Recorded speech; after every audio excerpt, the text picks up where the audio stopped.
Il donne peu ka dan ka kwa dan seri mo ba na pi ka zon carrément ka dira dia na ka sana ka kafrita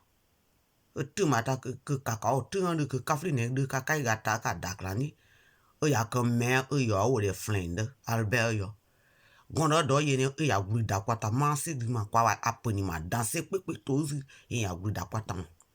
vaccin ya c'est le non bokare même ba ya lo vaccin que même ba ya lo vaccin ye que maison que maintenant pas du que ya gozo que maison vaccin ba ko e flinde yo ko kun jo gaba yiti kun lawa yo vaccin ba ye flinde ye noaka yo ko do kwa masigma ke kwa Côte d'Ivoire se pepe do busman me ba woti vaccin woti ko do wo segma ke ka wa non wo ka won do e tun po ne politique ya ka critique 2020 na gwa wo no wo wa groupe wo su wo do wo pe dan wo do wo ko dan ka wo Alassane Ouattara supporter yo no bed Alassane yi gma yo flinde yo aka na yo ko kun juga we kun lawa yo wo no yo o vaccin yo ko yo wi parce que de we se wo ko wo do ka se milliard non nu kare yo o wa yo milliard parce que quitin se no do organisation ko megushi wa Bill Gates organisation wa ko meshi mais vaccin wo ko go ba na po ba ka glo ka yo pe wa ka glo go ba ka glo ka wa ko go no po glo ye ti o na po et puis no ye ti o gla ke ko po wa ka yoruga maintenant wa popon vaccin wa ka no do sin go no do pepe wo vaccin ka wo ti o na po zu donc kwa dans ces grands mais ya kwa du kaka abattoir ya yene to yi de wo 12 heures po sa gum po gine gum ka wa no yo do trop wo do we wa do trop ko do ya won do e ka se do ka po wa do et puis mais ka yem ka klanka ka yem ka wi wo ka ze parce politique de wa dagre politique yam wa politique ko wa o de no se base o politique ko wo bloc mais c'est dia ya que mo ko wo gba we ka wo no mi ministre ka ko wo no nu re mais ou pas wi wa ko wa wo do wo se wa ke milliard no nu re kwa Côte d'Ivoire se wa ya kwa wo kwa Côte d'Ivoire se wa kwa dan ko kwa de blu nu ka wo yo wa nuwo nu wo ka anjuga ka ngaka no ka ke ka zamenu wo no wi a Côte d'Ivoire se pe to wo no wi a yo vaccin mo yo ko yo do kwa se giwa ma ka do ko po wo no akere ka zon kare ma ke kere ke ka mo do e won blend ka yo mati shwa kama ka nya to ngo wa ni ma ka tuto reportage ke kwa ma se giwa we deposit c'est ouais gma ke kwa masse non déposer gma ke ka dia non no me zepa c'est-à-dire que flindé no abo yi ka wa gbo ekun yi ka ke no ba ye ti o bo kwa masse o go pon tun wo dépôt wo do kwa se go non mais que ba de doc do so wo do trop lo ke wa vaccin wa no kama donc a no ka kwa masse ko kwa sunyima et puis moi blend ka ya ka ye gbe ta na se mais on met que quitting même big gate gbe mo ya pour vaccin wa non wo ka wa nen wo ti wa ko parce que wa ka yo me no po bu yo pe kun wa ka me o ne bla wo ka wo ku ko sheshe na wa ko sheshe na ne wo ka wa no ya ka vaccin vaccin no essayer maîtriser que ma vaccin ama laboratoire vaccin wa laboratoire do mari wa ke de bon no wo do contre parce que big gate vaccin pa de bon ne do contre parce que de bon non po donc vaccin wa ye flindé ko kon jour ye kun lamba ye nu ye do kwa ye o wiaba ye o milliards mais ngo yo nu aka yo do kwa manse do yo do agwe me ka ya guada kati lu kati tas que ka show ka dega dia non o ka kwa ka table somin ka o ka kwa wa tondo men ka o ka ministre no député no men ka o kwa manse gwe ke o no po o wiaba ye po ye o do ka tutuma ka tuto mere ka ku ma ka non ne ko tuto ma ko wo mo able yo ko able carrément Parlons santé. Le dépôt régional de vaccins de Mans dans l'ouest du pays a été inauguré par le ministre de la Santé et de l'Hygiène publique, ce qui va permettre d'éviter des ruptures d'approvisionnement dans la chaîne de distribution des vaccins et consommables dans 14 districts sanitaires de 4 régions. Le reportage de Eve Abouy. Le dépôt régional de vaccins et consommables de Mans du programme élargi de vaccination inauguré par Aka Awele, ministre de la Santé et de l'Hygiène publique, et Albert Flendé, ministre de l'Intégration africaine et des Ivoiriens de l'extérieur, fils de la région du Tonkpi. Ce dépôt... Voilà, Flendé que ministre il n'y a qu'aucun jour à y ivoirien de l'étranger, mais à l'étranger, il y a moins parce qu'il n'a pas il peut pas de trop plus. Pas il peut car à ya wuka chouem, mais bon, go pour ma bado de trop plus, ok, ou joie. Wa joie vaccin wa pour quoi vaccin que ou bien quoi gompa nous ou ka joie gompa ka bria dakwatama que Flendé ne nous gluba kama Flendé parce que Flendé ne nous pas kama que ka tutuma mais dans non ka ici le ya ni Flendé yi boma Flendé no e no dia nous kama wa po ko wo merke wo milliard lo wo go gbigble wo je wo ko jonjon re wo do ya ke tu wa gaye ka ok que wo donno enseigner que den nous ko ya kwa se ka won do déjà politique wo ke ok o kwa dia se ya kwa gozo den ni wa no kwa gbigbe ni wa no wa do pa ka diga dia no wo ke ka tutu. Pour but de rapprocher les vaccins de la population,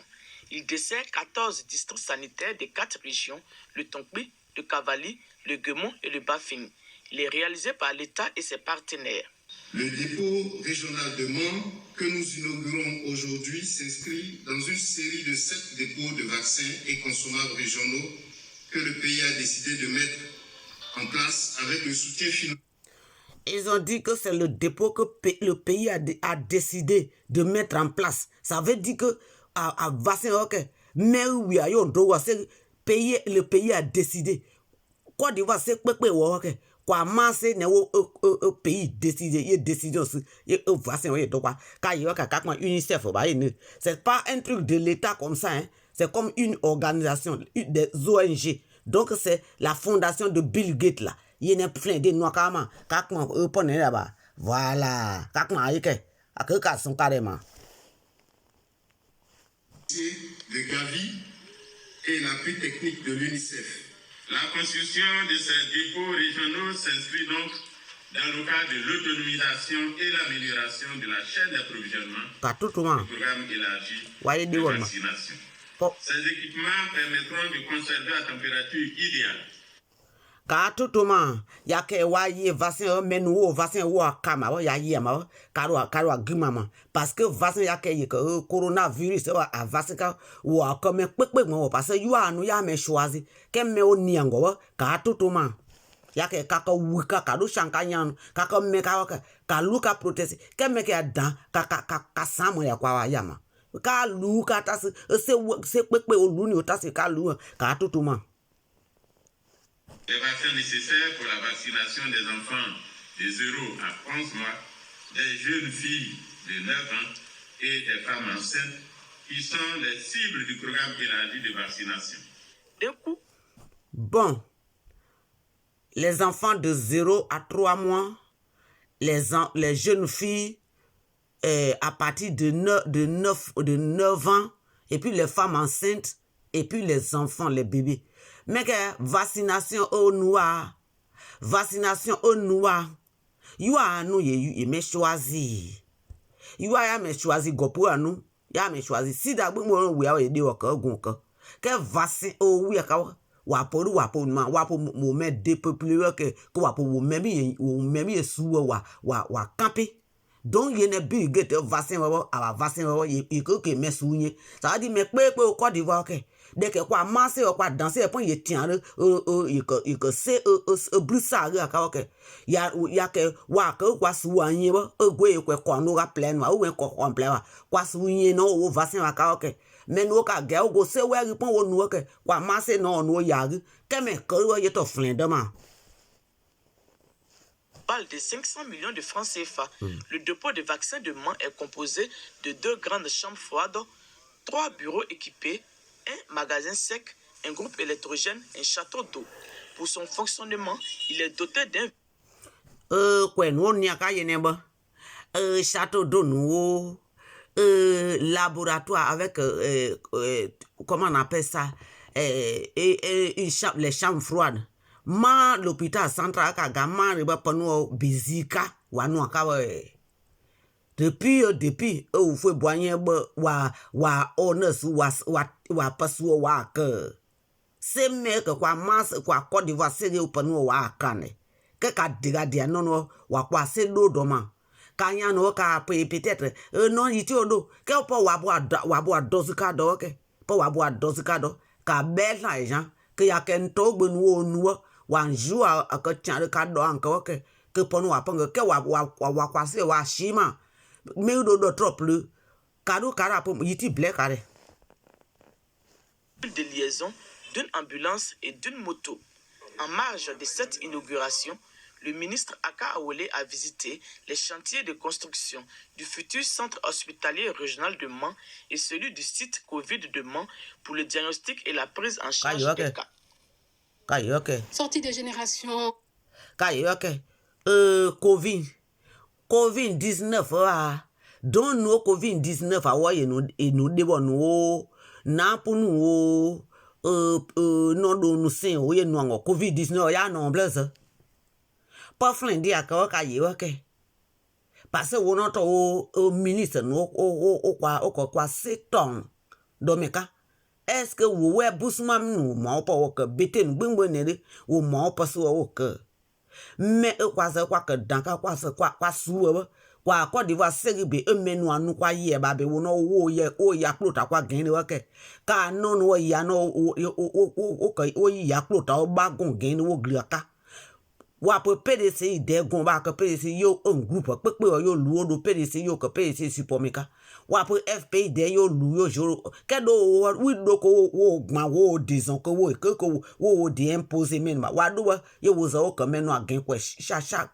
yesu ke wo no to gba na wi gas wi me asu kere mais ka ma to wo na ma ke asu ke gbin ya table le o menu apochan we jan yo wi gas o lu na table le asu ke anema ka nono mo ka dan ka wa o dible ya po de damem wo de dan ka kwenu gba onu ka de ka su ka do dan se yige ka kwiten sen ka yige wa ke men wo ka juif su ka on su a parce wo po dan ke Jacob non gon bloc ko anu ga ple a me so wa non de dan Lévi nous deux voilà Benjamin nous deux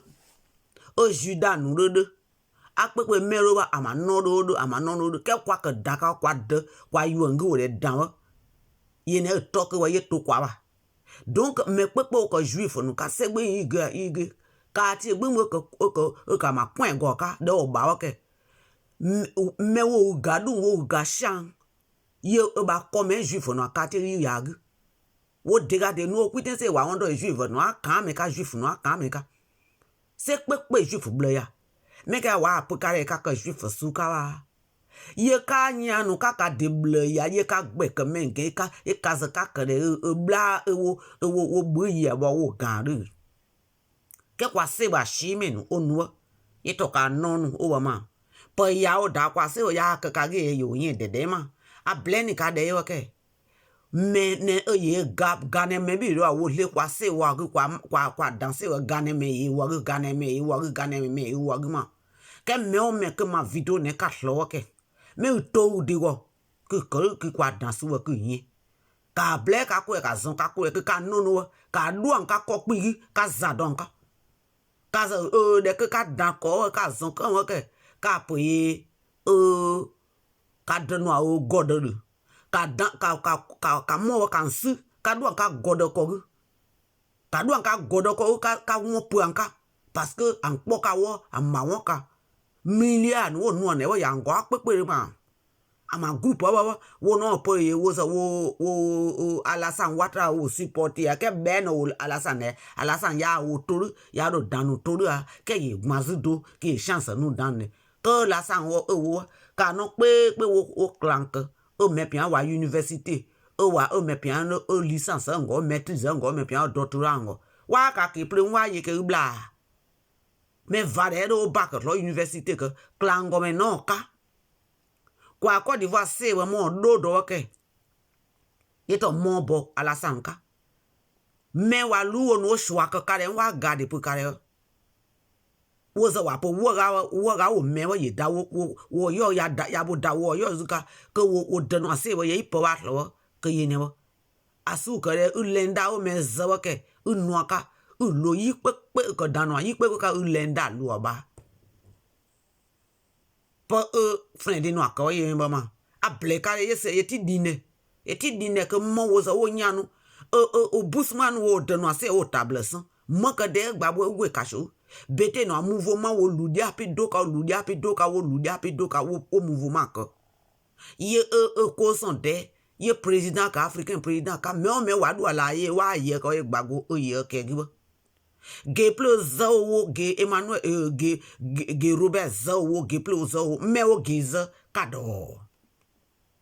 dano ka luyi ka degruna ka ge labo no ka flinde no ka ode oni labora ka mez laboratoire o ni a dépôt de parce que laboratoire ya Côte d'Ivoire a dépôt non o ba wi yo déposer wa déposer o gba million ka milliard ka ge o zayi ka wa flinde no wo clank tout en wo me de flinde no wa luyi ka wa do wa pe po yi degree zo yi ka zo yi de wa pe ade wa mo ko du o ba gun wo ko dan o ba gun wo ko ap ka ba no ka no ka an daka o plan ka sana ka de ga ka tawa de o kun se ka ko ka ta ka nyata ka ben sa ka do ka dodo ka glore ga dodo ka glunga dodo ka kafi ga no ka dodo ka no o ko me de kwa danse gbungo do amegbo ko me ka ko député ka amawon o ka ba ama politique ko o de no me o de kan o sa pa gen ko epoka don pa o ko yema ge ka ge kwa o ge ka segi o ge to ye dan o kwa ko me ka wa ke ge o zo flin dan no wo nu wa nu de pe do blu wa ge ga pa ge zo wa de ke me ge zo wa do enquête o ko wa won do yi me se go yi de mere wa mbo ye nere wa won de me plewa po da kwe ba mo ko o kwinu ko pongo o geze de metro no za pimpe wa to be sere wa wo za pimpe e dano ka me ba o ka tondo me ba ke ya de wa ke akọ ka sun ka ye de bo ka egun ka ko danse gi me o pa plo wo nu ka ko pogi wo poka o campagne ka wo poka o ka wo vote wa ke ka zamen wo ko kwa zamen ka o kwepu gago o kwepu bungo o wa danda bungu mo o no ka na e blanu ka no blanu o kwa danse gi wa o de ka ru vote nko de o wa se wa kwa se wa ke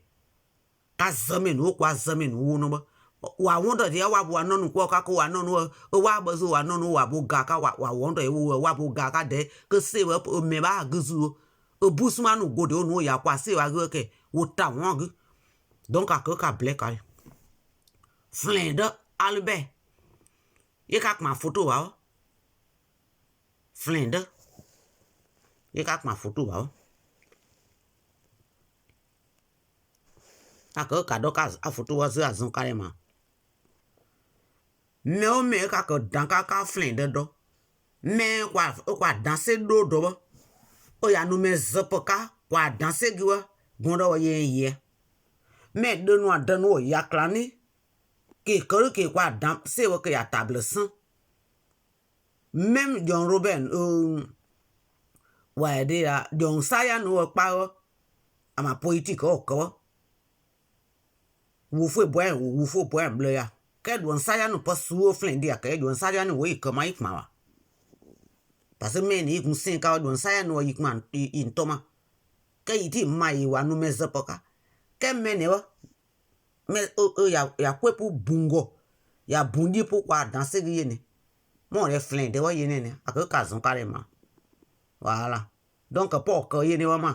pour ya bo dazika déjà ko o do ka do nun ka do cha me u go pour le trop plus que ba quoi pour ga mais pas ça ba yo go do trop plus go de ba ka tout argument go de ba moi blanc ka de me ma vidéo en ka lo ka bri ka kuta go de ba ka ma vidéo en ka bri go de ba wọ́n sọ yẹ tí o go do trop plus quoi danser o oui région de Guémon boy o ka won do vaccin o do nu aka wo wo banglo ye banglo get no yo o point e ka vaccin yo to da yes we ri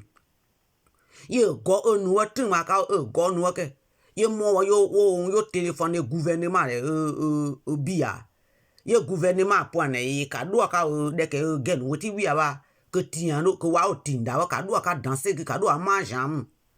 ye wo si yo no boka kwa onu aka kwa manse depuis onu vaccin ba kwe ka mamnu ye wa go nu vaccin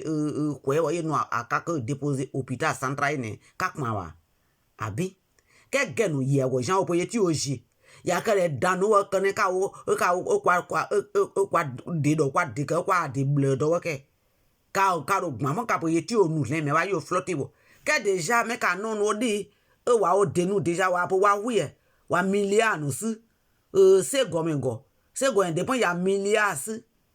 kuiten se go adai ma tu pa ne da ka ya video ne ya boka ez wa po 86 milliards de dollars ne o bo se gomen o Côte d'Ivoire ye o bo ne donc wa a milliard do so nu ka gbe do de me ba do ke ka yi si ka yi won po aka ko do ko ti wu que po gba kwa se we que kati pone wa wi wa bo que garo bo ma que kwa suro yin ma que me kwa que danka que kwa su ye tiro que zo ma gwe ye kwe kondo gaba kwe complet wa ka nya to aguma ka to aguma wa blend kare ka to aguma kati lu kati pe pone kati wi aba que ko que kati lu que kati pe wa wi wa bo ka se parce ka do ka won do yo po wa do trop e de do ma wi kaka ndonu ma wikaka ndonu ma wikaka ka wa na ye ya gbida kwa danser ya nu me zop ka kwa danser se pe kuiten se gbe mo ne woti wi ka won do e Angleterre premier ministre Boris Johnson de vaccin do nu ka en Angleterre e o nu akwe ka yo pe ka vaccin wa mo o ko kwinu ma wa parce que se gi no mais no yo ya dan ya va yo porque ya mo ba que de yo vaccin mais coronavirus mais ya ka donc il doit test il doit essayer de yo Afrique du Sud wa Nigeria yo ne yo ma se gomen no yo we ba que Afrique du Sud non que pas ka we mais ba ido que opposant jonjon no avant que menu awon do que Afrique du Sud no asi que we te apartheid tun ka me vai we kran ka tun mag et puis me o do queen ne yo do ka yo menu yo nsu yo vaccine yo o ese ya ma yo o gigama me o vaccine o ko we souple ka yo ngmo ya gas apo tun po gye su o je go po menu ga re van Afrique du Sud ke wa wa force commune ko re en Afrique du Sud menu ga re ya vaccine yo ese ya en Afrique du Sud yo no ka yo ese Nigeria ya menu ya gaziba yo pour que vaccin mais yo Boris Johnson wa discours ko le no yo pour ma que vaccin ba ya échoué ya marché zikazuru aka ya i won donc vaccin o programme ba carrément parce que wa ese meti wa mo ko ese o di menu ba yo flin do ye nu yo kokun ojo ga ye nu po wa ese meti wa ye ti marché o mezere wa ye flin do ye wi ba yo nu yo kodo ye ni e po wa do trop kode do kemi u di do ka po ka no are po do wa wi ya ke we wi wa ke ka po wa je kwa danser zu que ka do ka essence pin po ata ou bien ka nuance ka no ba do parce que mon ka po me ba do trop le me ba mo ke po me ba do trop le me ba mo ke me po me ba do trop le donc me pe gbon wo do trop me go o pu do ne me no ke ka gire won able ni kai Ogo dewa won sa yeti ogo do trop prima. Et puis wo da pogi wo po menu joie ma. Wo da pogi wo po menu joie ma. Parce que flindé a oui a déjà ya wa sa ngo. Ya kare woti da po woti menu joie wa ke. Flindé ba segi woti menu joie wa ke.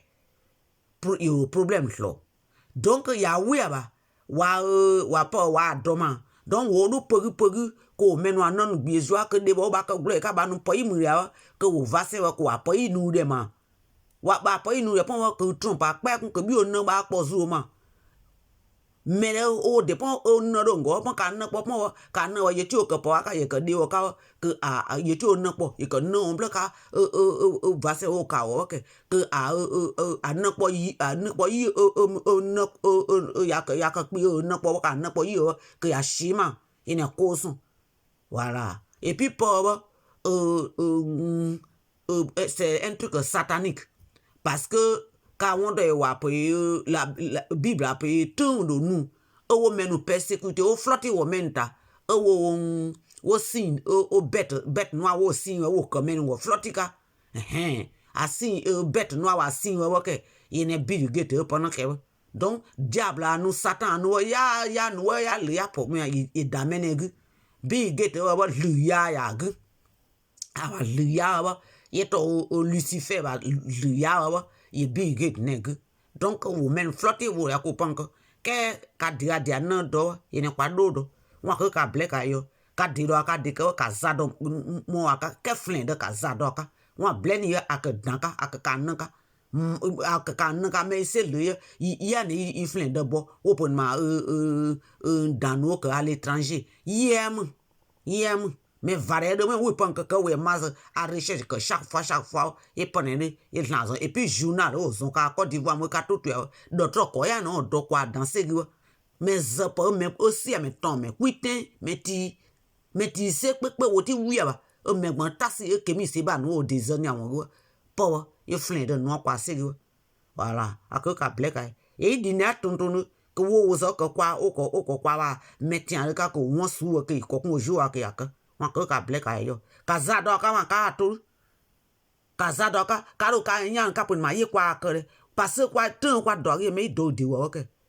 me do de wo ka wa no confiance a mazuma ka confiance ka ma député nous mais nous ka ron voter même jour vote yi ya o ka ro wi amazuru atontun ka wi ama tontun que mais nous pepe o ka député mais ka kwa danser mo o déjà o se gomen o wa gele o ka danser uzaka wa lu yo gba o nda yo lu aka yo po o se gomen supporter le ka yo ke ma ko ka black ayo lando to kwa pi wa ko ko ka ma dozu parce ya ke pa o di dobi wa ka mo an pe chance kwa pi ke wa bo akodos ka vaccin o ye ko wa ya gri déjà donc wa de do hôpital sen no pori wa o bon moment que wa pour amener gon encore pour gon ponene que gon pam et que ko menu dépeuplé ko menu ça parce c'est-à-dire que non o bo dien ta wa kwe no oni aka pepe wa ke wo ke po wa ka même que de glan o wo ti o na po ke gon ka yo na po ke de ka yo na po de wo do pon do trop plus que pon ko pon ke wa na tout à l'heure mais les connaît bloc habitude na black bon bi o po ke bi o na po so to trompe pek et sou que kwa sou yin ke mene kwa dodo ma ko ka black ayo idina tonton parce i po ka wo ka i po wo ke kwa table son ke wo so wa kwa table son gonda o ka ge yo di o go ya wa ke ma su do idina tonton wa black ayo ni wo